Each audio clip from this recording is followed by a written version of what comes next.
Olá! Hoje nós vamos falar sobre os princípios constitucionais do direito do trabalho, que são os princípios que estão na Constituição da República e que é importante que vocês saibam como empresários que serão ou são. Primeiro eu quero fazer um aporte para nós entendermos o que é a Constituição Federal.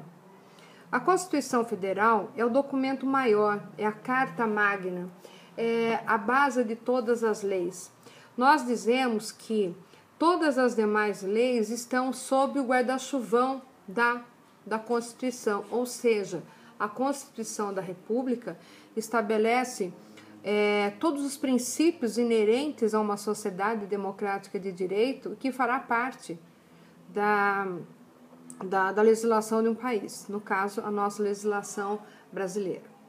Quando nós falamos em princípios constitucionais, o primeiro princípio, e talvez assim, o princípio que eu entendo que é um dos mais importantes, é o princípio da dignidade da pessoa humana.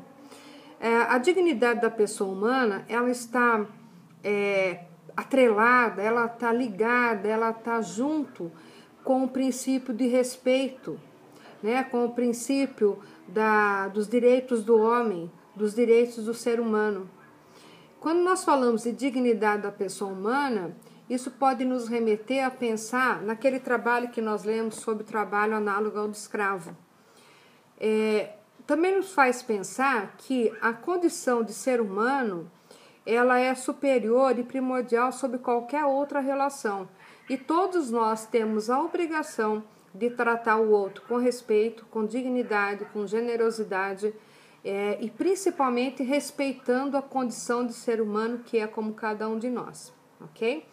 A Constituição Federal, quando ela trouxe o respeito à dignidade da pessoa humana, ela trouxe porque nós vivíamos desde os anos de 1964 sob uma ditadura militar, uma ditadura que fez com que a sociedade brasileira passasse por um dos períodos mais negros da sua história e que esse período negro acarretou e trouxe para a sociedade como um todo um grande trauma. Eu sei que vocês são todos muito jovens, mas devem pensar e procurar saber um pouco mais desse período que nós vivemos da ditadura de 64 a 85. Nesse período da ditadura, as coisas se resolviam com tortura, com prisão, com assassinatos, com sumiço de pessoas. Não havia nenhum respeito e nenhum respaldo legal para as atrocidades que se cometiam contra os cidadãos brasileiros. E aqui eu não discuto ideologicamente, eu discuto como pessoas humanas. Talvez a gente possa fazer uma analogia com o que se passa hoje em alguns lugares, como no Rio de Janeiro, onde se mata indistintamente em nome de não se sabe o quê. Na época da ditadura se matava em nome de uma democracia que entendia-se que a democracia seria aquele modelo de Estado.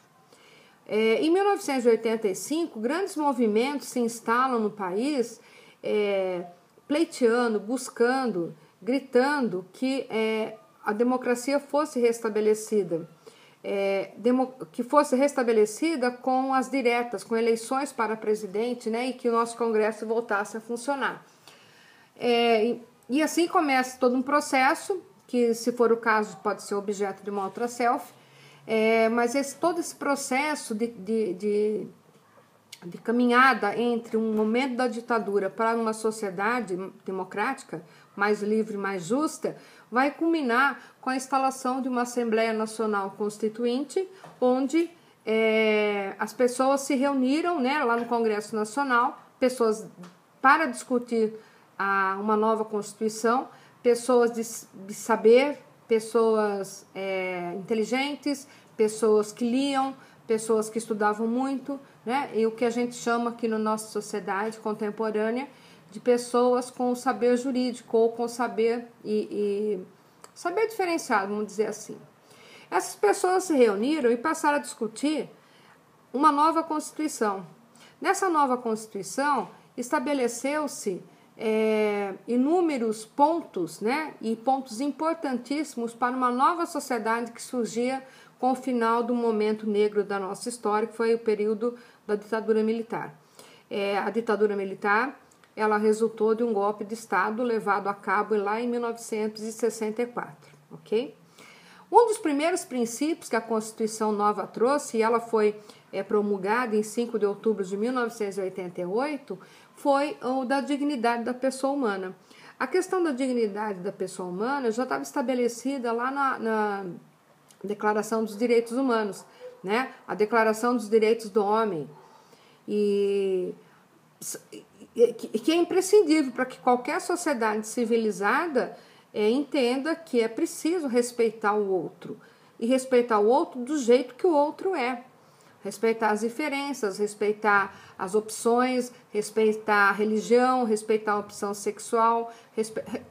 Cada um é cada um. A dignidade da pessoa humana passa então a ser tratada de uma forma em que todo o homem, né, o homem no sentido gênero, tem os mesmos direitos, e esses direitos devem ser respeitados incondicionalmente. E também trata da situação de que aquela forma de obter uma informação, por exemplo, era na base da violência, na base da tortura, e isso afronta a dignidade do homem.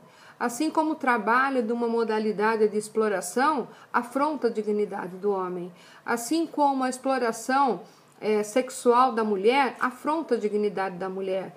Assim como a exploração do trabalhador afronta a dignidade do homem que trabalha. E nesse sentido a Constituição trouxe esse artigo da lei, onde todos nós indistintamente temos que observar a dignidade.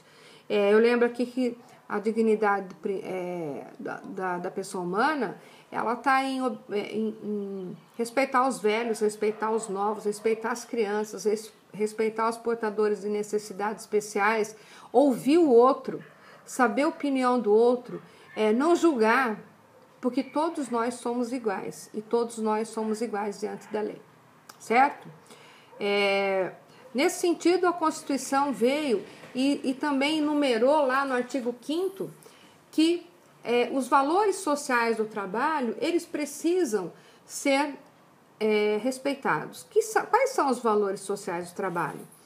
Você é empresário, você sabe que um homem desempregado, ele, com o passar dos dias, ele entra em depressão, a família com o passar do tempo se desfaz, os filhos se desgarram e a situação se torna incontrolável e caminha para um caos total. Quando se fala em valores sociais do trabalho, nós estamos dizendo que o trabalho digno e o trabalho justo é um direito de todos. E o trabalho com uma remuneração digna, que não afronte esse princípio da dignidade da pessoa humana, é o que todo mundo deve desejar e fazer. Quando a gente fala que um dos valores sociais do trabalho é a possibilidade de adquirir, de ter uma vida justa, uma vida digna, ter uma televisão, ter uma geladeira, você não ter conta para pagar, ou ter o dinheiro suficiente para pagar, não é? Isso vai de encontro ao que a gente chama de respeito à dignidade da pessoa humana, é viver dignamente. Eu sempre digo para vocês em sala de aula que um dos méritos maiores de vocês, alunos, é estarem sentados na universidade buscando uma vida melhor e certamente para dar uma vida melhor para seus pais, que por uma razão ou outra não tiveram acesso à informação e à universidade. Veja que seu pai e sua mãe conseguiram com dignidade trazer a todos vocês até aqui. Não digo que é fácil, porque não é, para ninguém é fácil. E trouxeram, e agora você dignamente está alcançando o seu objetivo e certamente devolverá, né, a quem te trouxe até aqui, né, dignamente esse valor que você adquiriu aqui na nossa universidade. Espero que vocês tenham entendido a mensagem. Dentro da Constituição também existe um inciso que fala da livre iniciativa, que trata da situação de que todo homem, e volto a dizer, homem no sentido gênero, tem o direito de empreender ou não, de ter uma empresa ou não, de ser empreendedor ou não. Nós somos livres, nós nascemos livres, nós temos o direito de ir e vir. Ainda esses dias eu dizia, quando alguém me perguntou, mas eu tenho que ler tudo isso? E eu disse, você é livre. Quem tem que cuidar da sua vida é você. A horta é sua. É você que tem que cuidar dela. E aí a pessoa fala, então eu não vou ler. E aí eu quero fazer aqui um apontamento para vocês. Vocês são empresários, são administradores. Se você não estudar, você será um empregado do seu colega que estudou. Espero que sirva para reflexão. Quando a gente fala da livre iniciativa, significa que você pode ser empresário ou não. Você, como homem brasileiro, você pode, e como cidadão, você pode optar em ser empregado ou ser empregador. Para você ser empregador, você precisa conhecer os caminhos. Para você ser empregado, basta você ser o subserviente e o servidor. Ok? Também está na Constituição que é um dos princípios constitucionais a igualdade entre homens e mulheres. Que igualdade que se refere aqui? É a igualdade de que o homem e a mulher têm que ganhar a mesma coisa, trabalhar da mesma forma. E é justamente com base nesse inciso lá da Constituição que o governo Temer vem discutindo a questão da reforma da Previdência, igualando homens e mulheres na questão do tempo de idade para aposentadoria. O que talvez ele esteja esquecendo nessa discussão é que a mulher tem um encargo, de criar os filhos, o encargo de cuidar da casa no sentido técnico da palavra e que, portanto, ela trabalha sob jornada diariamente. Esse é um valor que você, empresário, precisa inserir no seu contexto de administrador e pensar que, como administrador, você pode fazer a diferença no mercado empresarial, tratando essa questão de uma maneira peculiar, de uma maneira inovadora, de uma maneira que poucos estão pensando em tratar. Pensem nisso, que eu acho que seria uma grande possibilidade de fazer a diferença aí no mercado e no corporativismo, ok? Dentro desse contexto, a gente tem que a Constituição, ela fala da dignidade da pessoa, dos valores do trabalho, que todos somos livres para sermos empreendedores ou não, e que todos somos iguais, homens e mulheres, ok? Nesse contexto, a gente faz aqui um rapport num contrato de trabalho. O que é um contrato de trabalho? Ele é um acordo entre as partes, Um acordo que ele pode ser tácito ou pode ser expresso. O que é o acordo tácito? É aquele que não é firmado, não é assinado, não é no papel, no entanto ele existe. E o que é expresso? Aquele que está no papel, está escrito, está valendo. É importante que vocês saibam. O contrato de trabalho tácito, ele gera para o trabalhador os mesmos direitos.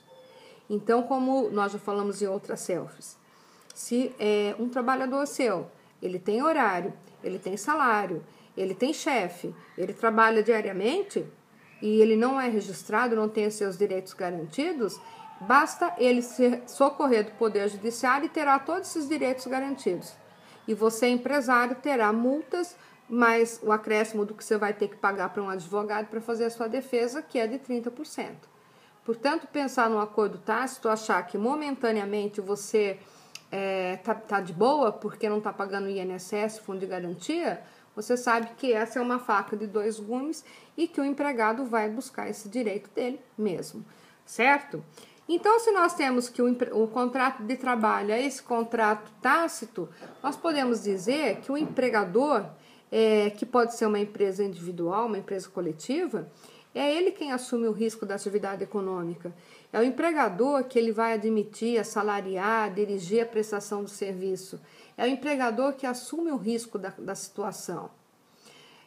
Quando eu também falo isso, a gente tem que pensar que o empregador tanto pode ser uma pessoa física quanto uma pessoa jurídica. O empregador pessoa física, digamos, por exemplo, uma família que admite uma empregada doméstica. O empregado doméstico tem todos os direitos como qualquer outro trabalhador. E aí, como pessoa física, admite uma faxineira, por exemplo, uma empregada doméstica, e ela vai ter todos os direitos que a lei confere a qualquer trabalhador. Agora, uma pessoa jurídica, X e X Limitada, é uma pessoa jurídica com o CNPJ, certo? E ela pode admitir pessoal, ela pode demitir pessoal, porque ela é quem controla, ela é quem dirige esse trabalho. Lembrando que O empregador que tem débitos com a Previdência, o empregador que tem ações trabalhistas em andamento no Poder Judiciário, ele tem uma série de restrições do mundo corporativo. Restrições que eu digo no sentido de obter financiamentos, por exemplo, num banco. Nenhum banco faz um processo de empréstimo para uma empresa que tem um passivo trabalhista representativo, porque a chance dessa empresa quebrar é muito grande. Certo? Pois bem, dentro desse contexto, a gente pode então agora definir empregado como aquele que presta serviço de maneira não eventual, pessoalmente, com subordinação e mediante um salário. E quando a gente pensa em subordinação, nós estamos pensando que essa subordinação ela é social, ela é técnica, ela é jurídica. Por que social? Todo e qualquer homem, no termo de cidadão e na questão de gênero, eles precisam do trabalho para se sentirem inseridos na sociedade. O trabalho é fundamental para que se respeite a dignidade da pessoa humana. E quando nós falamos em dignidade da pessoa humana, nós estamos dizendo que o trabalhador, ainda que ele tenha uma certa submissão ao empregador, que pode se até questionar, mas ele percebe um salário, ele sabe que ele pessoalmente faz aquele trabalho e que ele vai ter um salário e ele vai estar inserido na sociedade, no grupo que ele pertence. Ele vai à padaria e ele sabe que ele tem na padaria comprar com o dinheiro do seu suor, ok? Então, essa subordinação social é muito importante que você, empresário, entenda nesse enfoque, nesse foco da imprescindibilidade, né, de observar essa subordinação social que tem o seu trabalhador. Mas tem também a subordinação técnica, né, que é aquela que eu sou a empresa, eu tenho essa possibilidade de ter empresa, eu tenho os meios de produção, então você vai trabalhar para desenvolver a técnica do material que eu tenho aqui. E tem também a subordinação jurídica, que é aquela subordinação que decorre da lei trabalhista, né? Ou seja, para toda e qualquer relação de trabalho é preciso que haja obrigatoriamente um contrato de trabalho onde se estabeleça horário, salário, onde vai trabalhar, se tem insalubridade, se tem periculosidade. Quando também nós falamos requisitos do contrato do trabalho, nós estamos falando na onerosidade que esses contratos apresentam. O que é onerosidade? Onerosidade vem de ônus, ou seja, quanto custa um empregado? Um empregado custa caro, mas não registrar custa mais caro ainda, no mínimo 30% mais caro. Então, onerosidade é o salário que todo o trabalhador tem que receber. Também é requisito do contrato de trabalho, e para caracterizar esse vínculo empregatício, que o trabalho não seja eventual. Aquele trabalhador que trabalha 2 vezes por semana, ele não é empregado, ele é um diarista. Aquele que trabalha 3 vezes por semana já é um empregado, ele já não é mais um diarista. E também é um requisito a questão da pessoalidade, ou seja, o empregado tem que ser ele mesmo trabalhando e não mandando uma outra pessoa em lugar dele, ok? Então, é importantíssimo que vocês tenham isso em mente. Para caracterizar um vínculo empregatício, o empregado precisa preencher esses 4 requisitos. Subordinação, entre aspas, ter chefe. Onerosidade, entre aspas, ter salário. Não eventualidade, trabalhar direto. Pessoalidade, entre aspas, ser pessoa física. Ok? E trabalha ele mesmo. Pois bem, dentro dessa digressão, a gente pode, então, agora dizer que o contrato de trabalho é um acordo expresso, que ele pode ser escrito ou tácito. Escrito é CTPS registrada, livro de registro registrado. O que é tácito? Não está CTPS assinada nem livro registrado, no entanto, né, todos os requisitos são preenchidos, né? Ele tem que ser firmado entre uma pessoa física e uma jurídica ou entre uma pessoa física e uma pessoa física. X, dona de casa, contrata Y como empregado doméstico, pessoa física, pessoa física. Empresa X limitada contrata A, pessoa física, pessoa jurídica, pessoa física, certo?